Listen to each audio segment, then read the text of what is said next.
अस्सलामुअलैकुम, नमस्कार, आदाब। मैं हूं मोहम्मद नाजिश आलम। स्वागत है आप सभी का आपका अपना चैनल सीमांचल दस्तक में।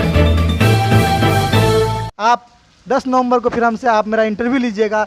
आप मेरे बगल में गुलाम सरवर साहब विधायक के रूप में, जीते हुए विधायक के रूप में होंगे, अगर टिकट मिलती है तब इंशाअल्लाह। इस वक्त हम डगरवा पहुंचे हुए हैं। हमारे दरमियान मौजूद हैं शाहनवाज रहमानी साहब, युवा अध्यक्ष 22वीं विधानसभा। इनसे हम बात करना चाहेंगे। सबसे पहले तो मेरा चैनल सीमांचल दस्तक में आपका स्वागत है। बहुत बहुत स्वागत, आपका भी बहुत बहुत स्वागत मेरा इंटरव्यू लेने के लिए। क्योंकि ये अभी तो बारिश हो रही है काफ़ी तेज़ से, हम भी परेशान है, घर नहीं जा पा रहे हैं। तो इस दौरान आपसे सोच रहे हैं कि कुछ बातें कर लें। आप लोग जो यहाँ आए हैं तो इस ताल्लुक़ से हम बात करना चाहेंगे, क्या मकसद था, किस मकसद को लेके आखिर इस बारिश में आप घर से निकल के यहाँ तक आए, क्योंकि आप तो 22 से हैं।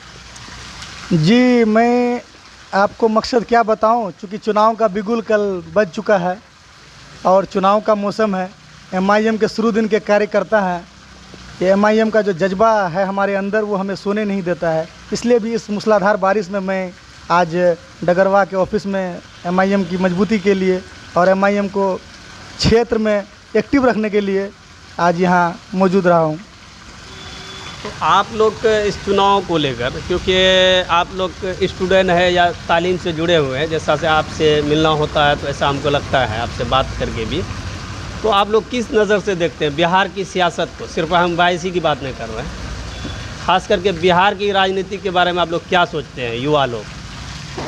देखिए, बिहार की राजनीति के बारे में अगर आप बात करें तो जब मजलिस इत्तेहादुल मुस्लिमीन बिहार में नहीं आई थी तो हमारा जो सीमांचल का तबका है, चाहे वो किशनगंज ज़िला हो, अररिया हो, पूर्णिया हो, उसके तमाम तर विधानसभाओं का अगर रुझान आप निकालिएगा और तमाम तर विधानसभाओं में जो विकास का मामला है उनको आप देखिएगा, तो कहीं ना कहीं हमारा जो क्षेत्र है, हमारे साथ जो नाइंसाफ़ी हुई है।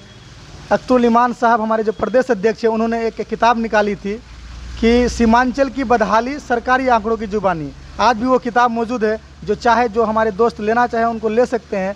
तो उस आंकड़े में मैंने देखा कि सीमांचल के साथ कितनी नाइंसाफ़ी हुई है। मुंगेर में अगर हाई स्कूल बच्चा पास करता है तो लगभग 45 लाख बच्चा पास करता है, और हमारे बिहार 22 और किशनगंज, कटिहार, अररिया में हमारा 10 लाख बच्चा पास करता है। अगर छात्रवृत्ति वहाँ 50 लाख का है तो यहाँ पे सीधे वो 10 लाख का छात्रवृत्ति मिलता है। तो चूँकि हमारा सीमांचल को हमेशा नाइंसाफ़ी के मोड़ पे धकेला गया, आज यहाँ पे जो बर्बादी का आलम है, कहीं ना कहीं ये हमारा जो सरकार है, जो बिहार में, चाहे वो पूर्ववर्ती सरकार रहा हो, चाहे वर्तमान सरकार हो, इनकी जिम्मेदारी रही है कि सीमांचल को पिछड़ेपन में धकेलता रहा है। जैसे आप अख्तरुल ईमान साहब की एक किताब की बात की है कि सीमांचल की बदहाली सरकारी आंकड़ों की ज़ुबानी। आपसे हम ये पूछना चाहेंगे कि अख्तरुल ईमान साहब की ये किताब तकरीबन 2014 या 15 में आई है, जो आप लोगों ने पढ़ा है, हमने भी पढ़ा है। हम ये कहना चाहते हैं कि अख्तरुल ईमान साहब खुद RJD के उम्मीदवार थे, RJD से विधायक भी रह चुके हैं वो, और उसके बाद फिर 2014 में लोकसभा का टिकट JDU से लेकर वो चुनाव में आए। फिर चुनाव के बीच में ही उन्होंने ऐलान कर दिया कि हम चुनाव नहीं लड़ेंगे, सपोर्ट कर दिए किसी का। सवाल ये बनता है कि अख्तरुल ईमान साहब जिस वक्त RJD में थे, क्या उस वक्त RJD बहुत बढ़िया थी? और अख्तरुल ईमान साहब एक बार MLA नहीं थे, कई बार MLA रह चुके हैं RJD के। सवाल ये बनता है कि आप जब तक RJD में रहे तब तक तो RJD ठीक था, अब जैसे ही RJD को छोड़कर दूसरी पार्टी में आए तो आप उनको बुरा कह रहे हैं। तो सवाल ये बनता है कि जब अगर वो पार्टी बुरी थी, पार्टी ने नाइंसाफ़ी किया सीमांचल के साथ, आप भी तो उसमें शरीक थे, आपको तो पार्टी छोड़ देना चाहिए, आपको अलग हो जाना चाहिए। लेकिन पार्टी से जिस दिन अलग हो रहे हैं उस दिन आप किताब छाप रहे हैं कि इन्हें बदहाली हुआ, तो उसके बारे में क्या कहेंगे आप? देखिए, अख्तरुल ईमान साहब बहुत बाकमाल इंसान हैं। उनकी सोच और उनके फैसले में मैं कतई भी जर्रा बराबर भी उन पर उंगली उठाने का लायक नहीं हूँ। अख्तरुल ईमान साहब, उंगली उठाने की बात नहीं कर रहा हूँ, जो सच्चाई है मैं उनके फैसले को कभी गलत नहीं ठहरा सकता, क्योंकि मैं उस लायक नहीं हूँ। उनके फैसले को गलत ठहराना मुझे आसमान में हाथ डालने के बराबर है। और जहाँ तक बात रही कि पार्टी से हटने के बाद वो किताब छापे, ऐसा नहीं है। उन्होंने उनका आज YouTube में आज भी सैकड़ों वीडियो उनके मतलब कि आज भी मौजूद है कि जब उन्होंने विधानसभा में पूरी मजबूती के साथ इलाकाई समस्याओं का उन्होंने हल सोचने के लिए विधानसभा में आवाज़ उठाई। अनेकों बार उन्होंने हॉस्पिटल का मुद्दा, शिक्षकों का नौकरी का मामला, शिक्षकों का मासिक इसके महीना नहीं दे रहा है सरकार, जो उनको वेतन नहीं दे पा रही, उनका मसला, इसके अलावा कब्रिस्तान घेराबंदी का मामला, सड़क पुल पुलिया का मामला, अनेकों दर्जनों मामला इन्होंने उठाया है, मजबूती से उठाया है। जब वो आरजेडी में थे तब भी उन्होंने बहुत मजबूती से काम किया, और चूँकि बाद में वो पार्टी छोड़े, क्या कारण है उन पे मैं नहीं जाना चाहता, लेकिन अब जिस पार्टी में है उस पार्टी में भी मुखर होकर के हमेशा सवाल उठाते रहे हैं। राजनीतिक में देखा जाता है कि हर कोई अपने मुफाद के लिए बात करते हैं, सिर्फ फ़ायदे के लिए बात करते हैं, ऐसा अक्सर देखने को मिलता है। जैसा अभी 10 दिन पहले एक लेटर पैड पे अख्तरुल ईमान साहब ने उर्दू के साथ नाइंसाफ़ी के ताल्लुक से लेटर जारी किया था कि बिहार सरकार, खुसूसन नीतीश कुमार की सरकार ने उर्दू के साथ नाइंसाफ़ी की है। उर्दू खाली बहुत से ओहदे हैं जहाँ पर बहाली नहीं हो रही है, चाहे वो टीचर के ओहदे हो या फिर ऑफिशियल कोई जॉब हो, उर्दू सीट पर बहाली नहीं होती। लेकिन ताज्जुब की बात यह है कि जिस लेटर पैड पे वो उर्दू की बात कर रहे थे, वो लेटर पैड हिंदी में छपा हुआ है। तो अब कहीं ना कहीं राजनीतिक और सियासत हो रहा है ना, कि अगर आप उर्दू के साथ इतनी हमदर्दी है, बिहार की ज़बान हिंदी है या ऑफिशियल ज़बान है, मानते हैं कि आप उर्दू हिंदी में निकालें, लेकिन एक लेटर तो आपको उर्दू में भी निकालना चाहिए था, तब ना हमको पता चलता या लोगों को पता चलता कि आपको वाकई उर्दू के साथ दिलचस्पी है। शब्द उर्दू भी आप हिंदी में लिख रहे हैं। नहीं, आपको जानकारी में नहीं है, उन्होंने उर्दू में भी लेटर पैड निकाला। आप चाहे तो हम ऑफिस से मंगवा के आपको दे सकते हैं। और जहाँ तक बात रही उर्दू की नाइंसाफ़ी की, यकीनन उर्दू के साथ नाइंसाफ़ी हुई है, आप इस बात को मानिए, उर्दू के साथ नाइंसाफ़ी हुई है। अभी कुछ दिन पहले विधानसभा में एक बिल पारित हुआ जिसमें उर्दू को सब्जेक्ट से निकालने की बात हो रही है। तो उर्दू को यकीनन कहीं ना कहीं तोड़ा गया है, उर्दू को मोड़ने की कोशिश की गई है, उर्दू को ख़त्म करने की कोशिश की गई है। देखिए, उर्दू ज़बान और हिंदी ज़बान दोनों आपस में माँ बहन के तरह का रिश्ता है, अपनी बहन का रिश्ता रखता है। तो उर्दू और हिंदी ज़बान, दोनों ज़बान को ज़िंदा रखने के लिए ये हमारा जो कल्चरल एक्टिविटी है उनमें हिंदी उर्दू दोनों को शामिल करना होगा। मैं जो वर्तमान सरकार है वो कहीं ना कहीं उर्दू के साथ नाइंसाफ़ी कर रही है। और एक चीज़ ये है कि बिहार की सियासत, जब से MIM ने पहले 32 सीटों पर चुनाव लड़ने का फ़ैसला किया, उसके बाद फिर 18 सीटों पर चुनाव लड़ने का फ़ैसला किया, यानी 50 सीट हो गए। अख्तरुल ईमान साहब का बीच में ऐसा भी स्टेटमेंट आता है कि हो सकता है कि हम इन सीटों की संख्या है और भी बढ़ाया जाए, अगर हमको लगेगा कि हमारा संगठन मजबूत हो रहा है तो हम इन सीटों की संख्या को भी बढ़ाएंगे। आप बताइए कि एक पार्टी तेलंगाना से यहाँ पर आती है, असदुद्दीन ओवैसी साहब कहते हैं कि हम हिंदुस्तानी हैं, कहीं पर जाकर चुनाव लड़ सकते हैं, ये हमारा संवैधानिक अधिकार। यहाँ तक तो ठीक है, लेकिन जिस तेलंगाना में वो 7 MLA है उनके, वहाँ पे वो लोग काम कर रहे हैं काफ़ी दिनों से, वहाँ पे वो 7 सीट से 8 सीट पर नहीं जाते हैं। और आप बिहार में जब वहाँ से 3000 किलोमीटर चलकर बिहार आते हैं, यहाँ पर जबकि आपका 1 MLA है अभी सिर्फ, आप दूसरी बार चुनाव लड़ रहे हैं, यानी एक बार विधानसभा, लोकसभा, फिर दूसरा विधानसभा में आप आए हैं। ऐसे वक्त में आप कैसे 50 सीट पर चुनाव लड़ने का फैसला कर लिए? जबकि राजनीति को जो लोग बहुत गहराई से समझते हैं, जिनको हम लोग समझते हैं कि राजनीतिक विशेषज्ञ हैं, उन लोगों का कहना है कि किसी भी पार्टी को अगर बिहार में या किसी भी जगह आज के दौर में अगर मजबूत होना है, उनको किसी न किसी गठबंधन का हिस्सा बनना पड़ेगा, उनके बगैर कोई चारा नहीं है। बिल्कुल, आपका सवाल जायज़ है कि तेलंगाना में 7 सीट से 8 सीट पे नहीं पहुंच पाता और बिहार में 50 सीट पे चुनाव लड़ने का घोषणा किया है। आपको बता दें कि हमारी पार्टी ने चुनाव लड़ने के लिए, जो गठबंधन का बात आपने कहा कि आप किसी पार्टी से गठबंधन क्यों नहीं करते, हमारे प्रदेश अध्यक्ष ने खुलकर इसका ये किया कि हम किसी भी पार्टी आरजेडी के साथ गठबंधन करने के लिए तैयार हैं, क्योंकि वहाँ पे जो हमारे प्रमुख पार्टियां हैं बिहार की, वो नहीं चाहते कि मुस्लिम को किसी भी इस चीज़ में भागीदारी मिले। और आप जहाँ तक बात की कि मजलिस इत्तेहादुल मुस्लिमीन तेलंगाना में 7 सीट पे ही क्यों है, आपको बता दें कि वहाँ पे वो लगभग सरकार के साथ दोस्ताना ताल्लुकात में है और वहाँ पे बहुत मजबूती से काम कर रहे हैं। कोरोना पेंडेमिक गुजरा हमारा, MIM के जितने कॉरपोरेटर्स, जितने विधायक और जितने MP थे, उन्होंने इतना मदद किया लोग इस कोरोना पेंडेमिक में लोग घरों में दुबक गए थे। आपको जानकारी के लिए बता दूं कि इस कोरोना पेंडेमिक में हमारे जो MIM के कारकुनान, हमारे MIM के कॉरपोरेटर्स और हमारे MIM के जो विधायक और MP हैं, उन्होंने बहुत ज़्यादा मदद करने का काम किया जो एक सरकार नहीं कर सकता था। आज अगर पूरे हिंदुस्तान में अगर किसी ने कोरोना पेंडेमिक में सबसे ज़्यादा मदद करने का कोई विधायक जो सबसे ज़्यादा मदद किया हो तो उनका नाम हमारा कायद जनाब अकबरुद्दीन अवैसी साहब हैं। इसके अलावा हमारे बिहार में जिस तरह से कोरोना पेंडेमिक गुजरा, हम खुसूसी बधाई देना चाहते हैं हमारे युवा प्रदेश अध्यक्ष आदिल हसन आज़ाद साहब को, जिन्होंने जैसे भी बन पड़ा उनके लिए वो हमेशा तत्पर रहे कोरोना पेंडेमिक में। इसके अलावा मजलिस-ए-इत्तेहादुल मुस्लिमीन के बारे में आपको एक और बात बताता चलूं कि जब मजलिस-ए-इत्तेहादुल मुस्लिमीन 2015 में आई थी यहाँ पर 16 अगस्त 2015 को असदुद्दीन अवैसी साहब ने जब रुई धांसा के मैदान में कहा था कि आज सीमांचल को शेरों की ज़रूरत नहीं, सीमांचल को बंदरों की ज़रूरत नहीं, शेरों की ज़रूरत है, अख्तरुल ईमान हमारा शेर है, तो उसी दिन लोग भाप गए थे कि ये पार्टी बहुत लंबी पारी खेलेगी। और ज्यों-ज्यों पार्टी का दिन गुजरता गया, पार्टी की मकबूलियत बढ़ी। यकीनन मजलिस-ए-इत्तेहादुल मुस्लिमीन आज बिहार के सीमांचल के लगभग सीटों पर जीत दर्ज करेगी और बहुत ही मजबूत और मकबूल हुई है हमारी पार्टी।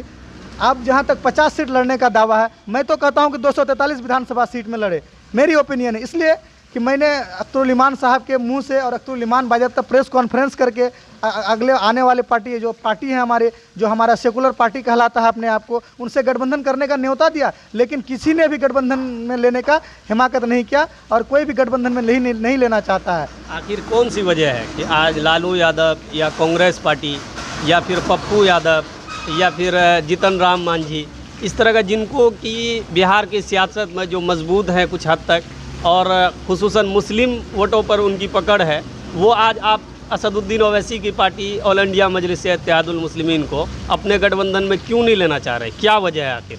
आपके अंदर क्या है? उन लोगों का तो ये आरोप है कि आप कट्टरपंथी है, जैसे RSS का विचारधारा है उस तरह से अपोजिट में आपका विचारधारा है। RSS हिंदुओं की बात करती है, आप मुसलमानों की बात करते हैं, इसलिए इस तरह कट्टरपंथी विचारधारा के साथ हमारा कोई समझौता नहीं होगा, उन लोगों का तो ये कहना है। सबसे पहले हम आपको बता दें कि मजलिस-ए-इत्तेहादुल मुस्लिमीन सिर्फ मुसलमानों की बात नहीं करती है, हमारे साथ बहुत हद तक दलित लोग जुड़े हुए हैं। इसके अलावा हमारे साथ जो पिछड़े तबकात के हिंदू हैं वो भी जुड़े हुए हैं। सबसे पहली बात, आपके बातों का मैं कंडेम करता हूं कि मजलिस-ए-इत्तेहादुल मुस्लिमीन की मुसलमान की पार्टी है। मजलिस-ए-इत्तेहादुल मुस्लिमीन हर वो कमज़ोर तबके की पार्टी, हर वो मजलूम की पार्टी है, जहां पर जिनकी बातों को दबाया गया उनकी पार्टी है, जहां पर जिनके लिए कोई आवाज़ उठाने वाला नहीं हुआ उनके लिए मजलिस-ए-इत्तेहादुल मुस्लिमीन हमेशा बेबाकी से आवाज़ उठाते आ रही है। और जहाँ तक बात रही कि आपके पार्टी को मजलिस-ए-इत्तेहादुल मुस्लिमीन को गठबंधन में क्यों नहीं लेना चाह रही, मैं आपको बता दूं कि जो हमारी सेकुलर पार्टियाँ कहलाती, चाहे वो RJD हो, चाहे वो जीतन राम मांझी हो, जीतन राम मांझी से हमने पिछले 3 साल से कोशिश कर रहे हैं कि वो हमारा गठबंधन उनसे बने, लेकिन वो साहब क्या सोचते हैं उनकी सोच जाने। लेकिन मैं बता दूं और सारे पार्टी को आगाह कर दूं कि जो आप ये सोच रहे हैं कि मजलिस-ए-इत्तेहादुल मुस्लिमीन यहाँ पर वोट काटने के लिए आई है या फिर चुनाव नहीं जीत पाएगी, तो मैं आपको बता दूं कि सीमांचल से आपका ज़मीन तले पैर खिसक जाएगा। सीमांचल की सारी सीटों पे हम लोग जीत दर्ज करेंगे और सीमांचल के हर एक सीटों पे जो हमारा संगठन और मजबूत संगठन बना है, आपको यकीनन ये आपका ये घमंड को तोड़ने का काम करेगा कि मजलिस-ए-इत्तेहादुल मुस्लिमीन से क्यों नहीं गठबंधन किया। और आगे आप यकीनन आगे इंशाअल्लाह हमें उम्मीद भी है कि आप आगे में गठबंधन के लिए सोचेंगे। और जहाँ तक बात रही कि क्यों नहीं करते हैं, तो मजलिस-ए-इत्तेहादुल मुस्लिमीन से गठबंधन नहीं करने का वजह है कि जो पार्टियां हैं, जो नाम नेहाद सेकुलर पार्टियां हैं, वो सोचते हैं कि मुसलमान हमारा बंधुआ जागीर है। वो हमेशा ये सोचते आए हैं कि अरे किसी को टिकट पकड़ा देंगे, मुसलमान तो मेरा वोटर है ही, हम असदुद्दीन मुसलमान कर रहे हैं।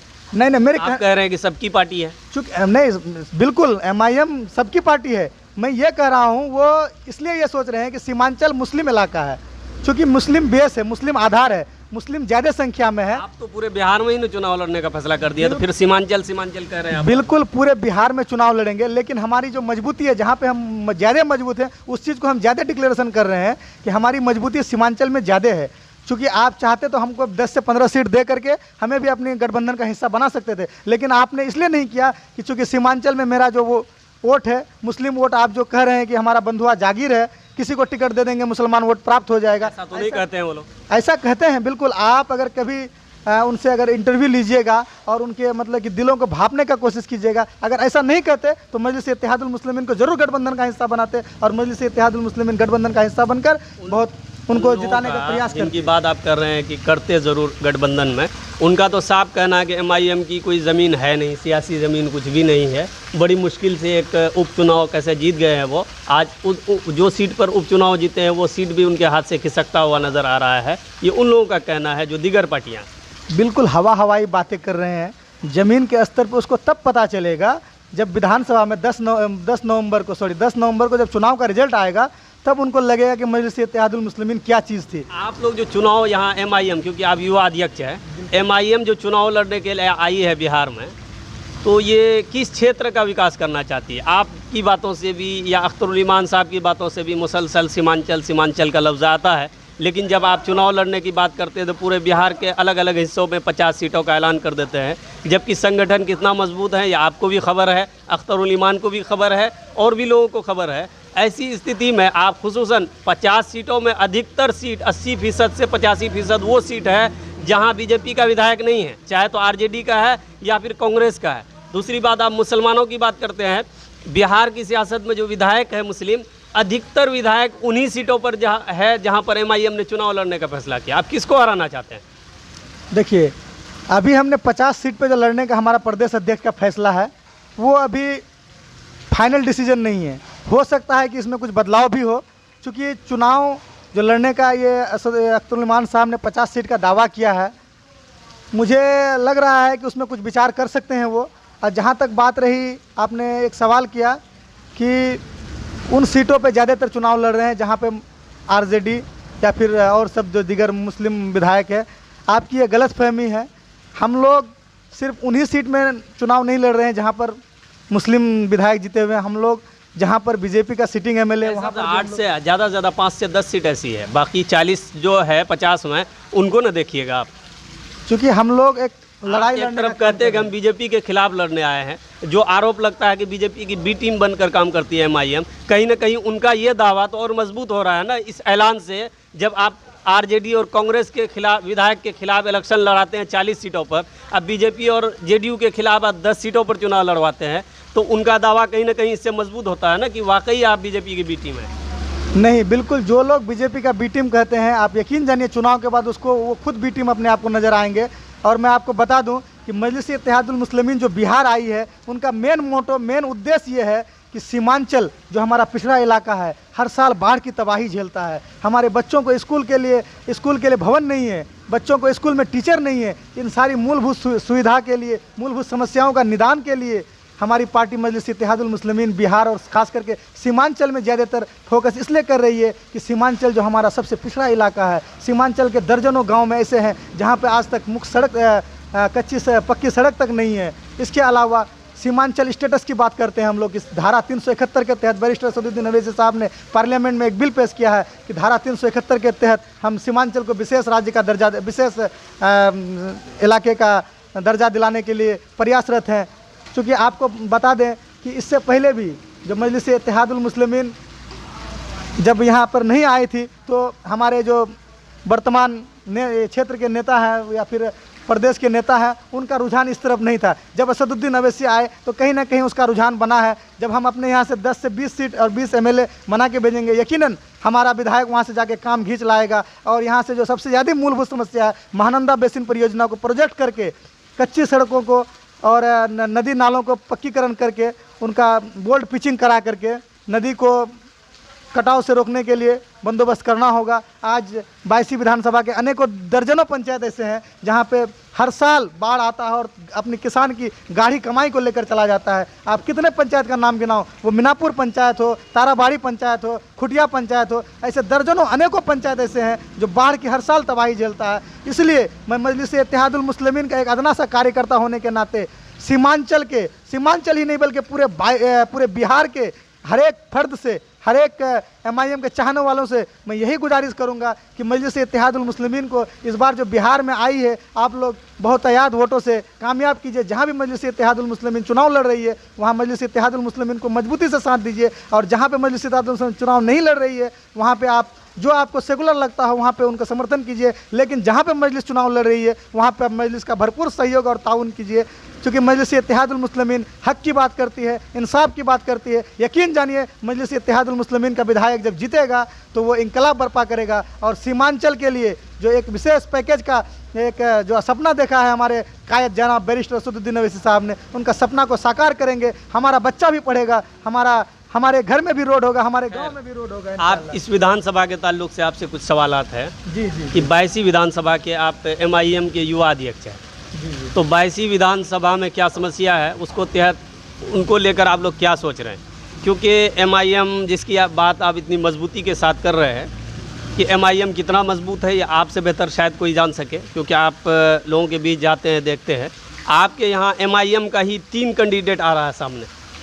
एक तो पहले से ज़िला अध्यक्ष शाहनवाज साहब हैं, एक आपके पूर्व प्रत्याशी गुलाम सरवर साहब है, एक अभी 1 महीना कबल जनाब रुकनुद्दीन साहब जो पूर्व विधायक है इस विधानसभा के, वो भी इस पार्टी में आए हैं। उन्होंने भी मजबूती के साथ अपनी दावेदारी रख दी है कि हम चुनाव लड़ेंगे MIM के टिकट से। आपके हिसाब से, आपके अनुसार कौन सा कैंडिडेट बेहतर होगा जो आपके इलाके की तरक्की कर सके और क्यों? देखिए, मजलिस इत्तेहादुल मुस्लिमीन जब 2015 में चुनाव लड़ी थी गुलाम सरवर साहब के नेतृत्व में, तब मजलिस इत्तेहादुल मुस्लिमीन को 22 में बहुत कम लोग जानते थे, और जो जानते भी थे तो वो या तो कहते थे कि ये बीजेपी की बी टीम है, या फिर ये तो बीजेपी का दलाल है। इस तरह के बातों से हम लोगों को, हमारी पार्टी को नवाजा जाता था 22 विधानसभा में।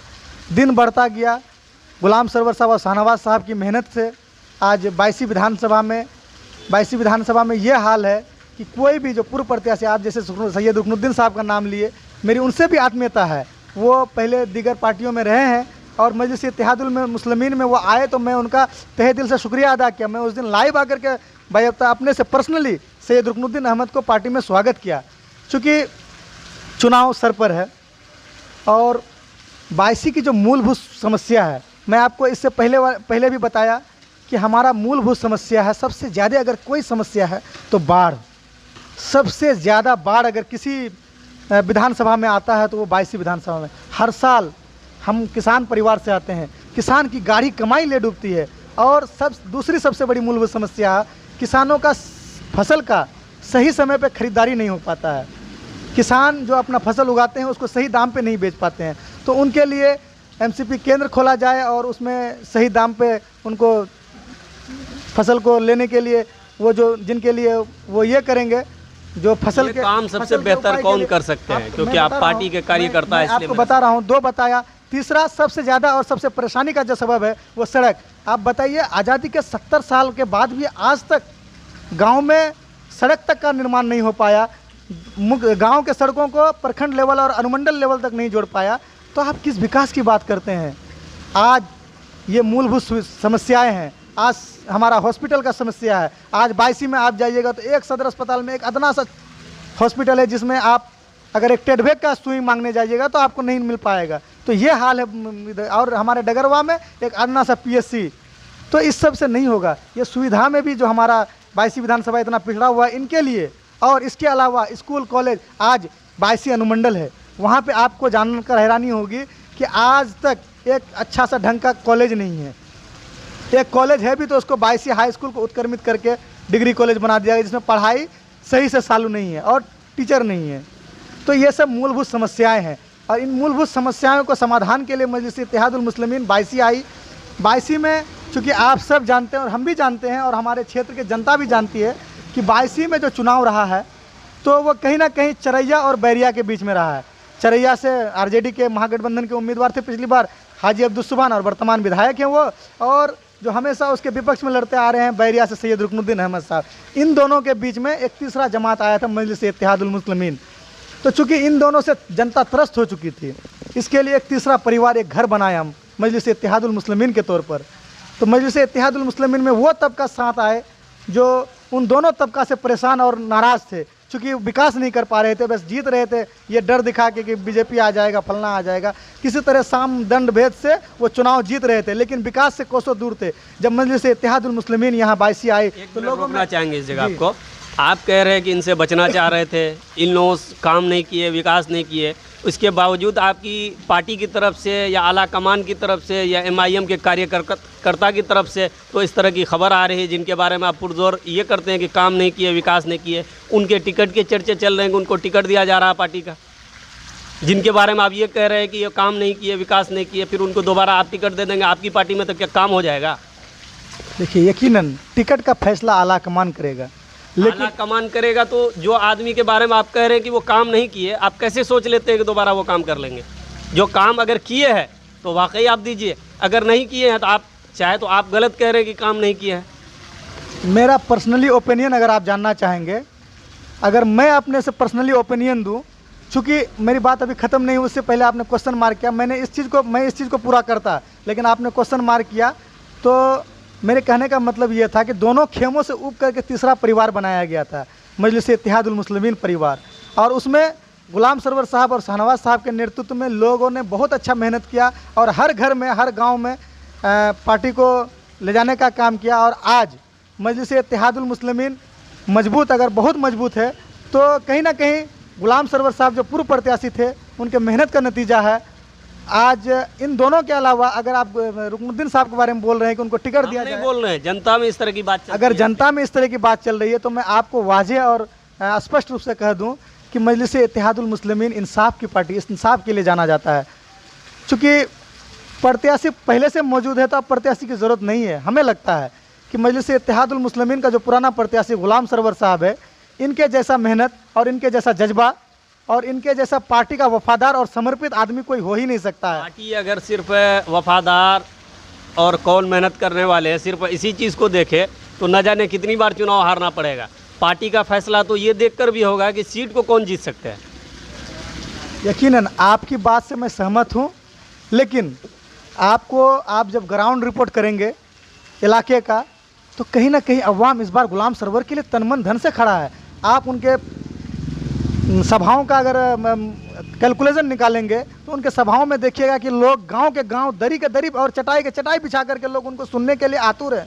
लोग उनसे इस बार दिली मोहब्बत करते हैं। आते हैं, शाहनवाज साहब के भी इसमें आते हैं, रुकनुद्दीन साहब के भी आते हैं, सबके आते हैं, आप कैसे कह सकते हैं? लेकिन उन सब के अलावा आप सबके आते हैं, वो प्रखंड लेवल का जब मीटिंग हुआ, चाहे वो किसी तरह मैनेज करके लेके आते हैं, लेकिन ये जब गांव-गांव का दौरा करते हैं, उस गांव में जैसे लोग उनके सुनने का जो एक तजुर्बा होता है कि चटाई बिछा करके कोई आदमी नहीं बैठ सकता है, कोई खाली ज़मीन में नहीं बैठ सकता किसी नेता के लिए। अगर इसके लिए बैठ रहा है तो यकीन जानिए इस बार गुलाम सरवर के लिए तैयार है लोग।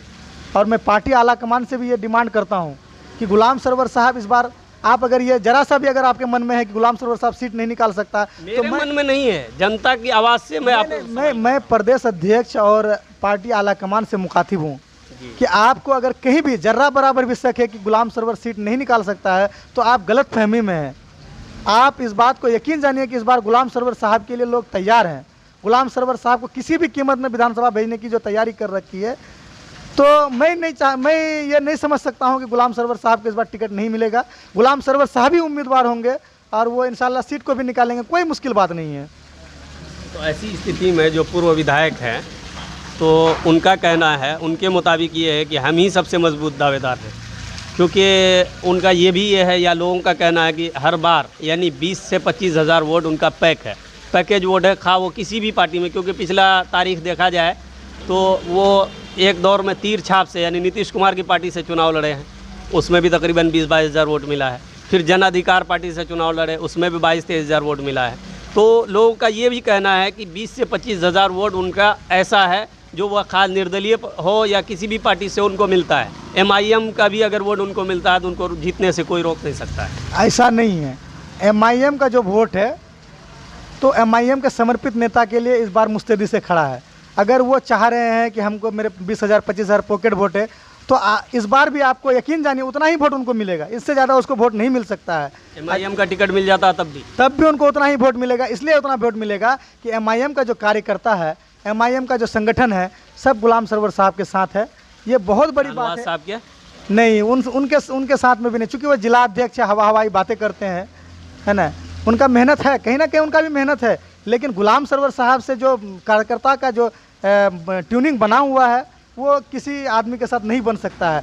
और जहाँ तक बात रही, आप मजबूत नेता की बात कर रहे हैं, आपको मैं बता दूं कि मजलिस इत्तेहादुल मुस्लिमीन से पहले उन्होंने 4 बार चुनाव हारने का काम किया, चाहे वो कांग्रेस हो, जदयू हो और दीगर पार्टियों से उन्होंने चुनाव हारा है। तो मैं मजलिस इत्तेहादुल मुस्लिमीन को बाखबर करना चाहता हूँ कि आप जो ये चाह रहे हैं कि मजलिस इत्तेहादुल मुस्लिमीन के सीट टिकट से वो जीत जाएंगे, तो आप गलत फहमी में हैं। आप इसलिए गलत फहमी में, चूँकि वो हर पार्टी से चुनाव लड़े हैं और हर पार्टी में उसको उतना ही वोट स्कोर आया है और इस बार भी उतना ही वोट आएगा। इसलिए आप गलती ना करें, मजलिस इत्तेहादुल मुस्लिमीन का टिकट पुराने प्रत्याशी गुलाम सरवर को ही थमाइए। और यकीन जानिए, आप 10 नवंबर को फिर हमसे आप मेरा इंटरव्यू लीजिएगा, आप मेरे बगल में गुलाम सरवर साहब विधायक के रूप में, जीते हुए विधायक के रूप में होंगे, अगर टिकट मिलती है तब इंशाअल्लाह। आप लोग इस तरह MIM के कार्यकर्ता हैं, युवा अध्यक्ष हैं, लेकिन आप सिर्फ शुरू से आखिर तक गुलाम सरवर साहब की बात कर रहे हैं, दिफा कर रहे हैं, लेकिन आपको तो ये चाहिए कि एक पार्टी का युवा अध्यक्ष होने के नाते पार्टी की बात करें, एक विशेष इंसान की बात कर रहे हैं, विशेष व्यक्ति की बात कर रहे हैं कि गुलाम सरवर साहब ही जीतेंगे। अगर पार्टी का टिकट किसी और के फेवर में जाता है तब आप लोग क्या करेंगे? नहीं, ये मेरी निजी राय नहीं है, ये जनता का रुझान है। जनता इस बार मन बना चुकी है।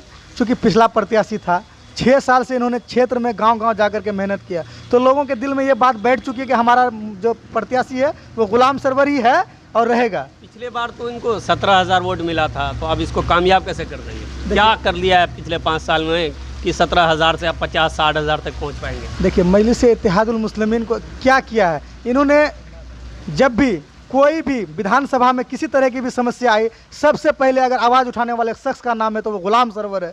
चाहे वो फसल खरीदारी का मामला हो, चाहे NRC और CAA का मामला हो, अगर डगरवा और बायसी में दरी और चटाई बिछाने का काम किया तो यही गुलाम सरवर है। नूरुद्दीन साहब का कहना है कि हम भी शुरू से आखिर तक थे CAA और NPR के खिलाफ में। नहीं, कभी तो उन्होंने बाज़ाब्ता ये नहीं किया। इंटरव्यू में उन्होंने साफ कहा है कि सबसे पहला कदम मेरा था CAA और NPR के खिलाफ चटाई बिछाने में और लोगों के साथ कंधे से कंधा मिलाकर आगे नेतृत्व करने में। ये सारे तथहीन बातें हैं। MIM और सर्वदलीय नेता मतलब कि मीटिंग में कभी कभार वो आकर के अपना भाषण दे देते थे, अपना चेहरा चमका के चले जाते थे। ये सब निराधार बातें हैं। मजलिस इत्तेहादुल मुस्लिमीन आज जो 22 में कहीं भी मजबूत हुई है, तो उनका सबसे ज़्यादा श्रेय अगर किसी को जाता है तो वो पुराने प्रत्याशी को जाता है। आप मेरे एक सवाल आपने दागा कि आप गुलाम सरवर को ही क्यों सपोर्ट करते हैं। मैं आपको आश्वस्त और यकीन दिलाता हूँ कि मजलिस इत्तेहादुल मुस्लिमीन जो 22 में आज मजबूत हुई है, उनका श्रेय सबसे ज़्यादा अगर किसी को दिया जाता है तो गुलाम सरवर है। आज मैं 22 विधानसभा की MIM सीट को कैसे डूबने दें। मैं मजलिस का सच्चा सिपाही हूँ, मैं मजलिस के लिए जी जान लगाता हूँ। मैं मजलिस के शुरू दिन से कार्य करता रहा हूँ। 2015 से मैं मजलिस इत्तेहादुल मुस्लिमीन के लिए जी जान से मेहनत करता आया हूँ। आज मुझे लग रहा है और क्षेत्र की जनताओं का रुझान देख कर ऐसा लग रहा है कि मजलिस इत्तेहादुल मुस्लिमीन का सीट अगर कोई निकाल सकता है तो गुलाम सरवर है। अगर गुलाम सरवर के अलावा दूसरे को टिकट दिया जाए तो मजलिस इत्तेहादुल मुस्लिमीन यहाँ चुनाव हार जाएगी। मेरा जज्बात बहुत है, मैं चूँकि बचपन से ही जज्बाती आदमी रहा हूँ। मजलिस इत्तेहादुल मुस्लिमीन अगर गुलाम सरवर को टिकट नहीं देती है तो मजलिस इत्तेहादुल मुस्लिमीन कहीं ना कहीं इसका खामियाजा भुगतेगी। और मैं दबे अल्फाज में आपको ये भी बता दूं कि मजलिस इत्तेहादुल मुस्लिमीन को अगर जीतना है तो गुलाम सरवर को टिकट देना ही होगा। उनका जो जज्बा है मजलिस इत्तेहादुल मुस्लिमीन के प्रति जो वो समर्पित है, तो ऐसा समर्पित व्यक्ति कतई नहीं मिल सकता है, कभी नहीं। विधानसभा में वोटिंग करने में कहीं ना कहीं आपके या अमौर में ये चीज़ देखा जाता है कि मुस्लिम बहुल ये क्षेत्र है, पहली बात। दूसरी बात, इसमें भी 2 बिरादरियाँ जो है अहम है, एक सुरजापुरी है, दूसरा कुलैया है। वोट में कहीं ना कहीं देखने को मिलता है ऐसा भी कि सुरजापुरी और कुलैया का बंटवारा होता है, चाहे अमौर में हो या बैसी में हो। ये 2 विधानसभा खास तौर से सुरजापुरी और कुलैया में, हालांकि देखा जाए आपके करीब में विधानसभा में बीजेपी को वोट देना लोग पसंद कर लेते हैं, और क्योंकि कुलैया कैंडिडेट उनकी नज़र में आता है। तो ऐसा आपकी विधानसभा में है क्या आपके अनुसार?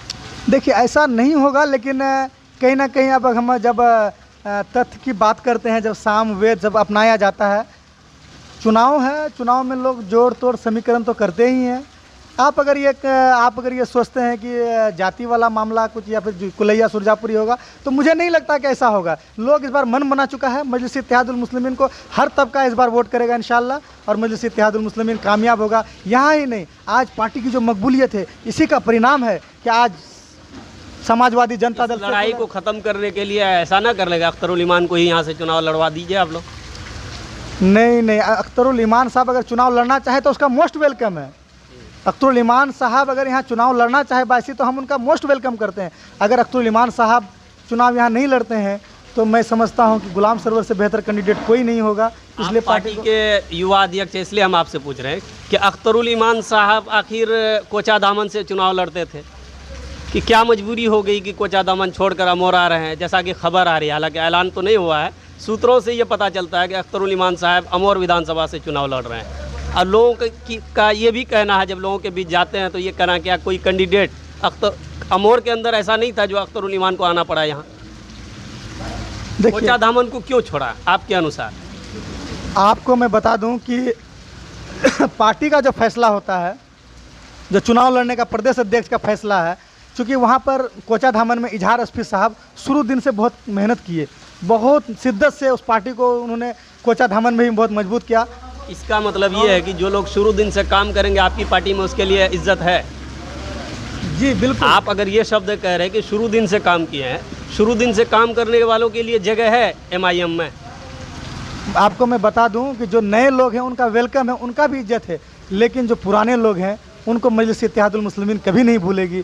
जब गाली सुनकर और जब तोहमत सुन करके जब मजलिस इत्तेहादुल मुस्लिमीन का झंडा थमने का काम किया, तो यकीनन नए आदमियों का नए आदमी का जो रुतबा होगा वो पुराने आदमियों से थोड़ा सा तो कम होगा। आपकी बात से तो साफ है कि अगर पुराने सिर्फ काम की बुनियाद पर, पहले दिन से पार्टी को मजबूत करने की बुनियाद पर टिकट का फैसला हो, तो शायद के गुलाम सरवर का टिकट छटने का कोई सवाल ही नहीं बनता है। अगर आपकी बात को मान लिया जाए कि मेहनत की वजह से टिकट दिया जाता है तो बिल्कुल, सिर्फ मेहनत ही नहीं, आप जब क्षेत्र में जाएंगे, चूँकि आप मीडिया रिपोर्टर है, मैं आपको दावत देता हूं कि चलिए लोगों का रुझान देखिए। मजलिस इत्तेहादुल मुस्लिमीन आज जो गुलाम सरवर के लिए जो जितने मजलिस कार्यकर्ता हैं वो कहीं ना कहीं गुलाम सरवर के लिए पूरी तरह से तैयार हैं। और कौन से पंचायत से हैं? मैं मीनापुर पंचायत से हूँ, 22 प्रखंड के मीनापुर पंचायत से हूँ। मीनापुर पंचायत के ही आपके उम्मीदवार हैं, तो जब गांव का उम्मीदवार या करीब का उम्मीदवार होता है तो उनके प्रति लोगों का ज़्यादा सहानुभूति होती है, लेकिन आप तो कुछ और बोल रहे हैं। देखिए, मैं सैयद रुकनुद्दीन साहब को बहुत दिल से मानता हूँ, मैं उनकी इज्जत करता हूँ और करता रहूँगा, लेकिन चूँकि मजलिस इत्तेहादुल मुस्लिमीन मेरे दिल के अंदर बसता है, मैं मजलिस इत्तेहादुल मुस्लिमीन को यहाँ से प्यार करता हूँ। चूँकि मजलिस इत्तेहादुल मुस्लिमीन को अगर हारते हुए देखा तो मुझे शायद कि महीनों महीनों तक नींद ना आए, इसलिए मैं मजलिस इत्तेहादुल मुस्लिमीन की जीत के लिए और मजलिस इत्तेहादुल मुस्लिमीन को 22 विधानसभा में कामयाबी के लिए प्रदेश अध्यक्ष को लगातार अपने फेसबुक माध्यम से, लगातार आपके चैनल के माध्यम से हो या और किसी भी माध्यम से आगाह करता रहता हूं कि इस बार गुलाम सरवर के लिए मजलिस इत्तेहादुल मुस्लिमीन 22 की तमाम तर जनता मजलिस इत्तेहादुल मुस्लिमीन और गुलाम सरवर के लिए तैयार है। इसलिए आप पार्टी में आनाकानी ना करें और मतलब कि मजलिस इत्तेहादुल मुस्लिमीन का प्रत्याशी जितना जल्द हो गुलाम सरवर को घोषित करके मजबूती से चुनाव लड़िए, इंशाअल्लाह जीत अनकरीब है। ये थे जनाब शाहनवाज रहमानी साहब, युवा अध्यक्ष थे 22 विधानसभा से, इनसे हम बात कर रहे थे। आपका बेहद शुक्रगुजार हैं कि आपने हमारे चैनल के लिए अपना कीमती वक्त निकाला। बहुत, आपका भी बहुत ममनून और मशकूर हूँ कि आपने अपना भी कीमती समय निकाला मेरा इंटरव्यू लेने के लिए, बहुत बहुत शुक्रिया। इस तरह की खबरों के साथ हमारे चैनल सीमांचल दस्तक के साथ जुड़े रहें। शुक्रिया।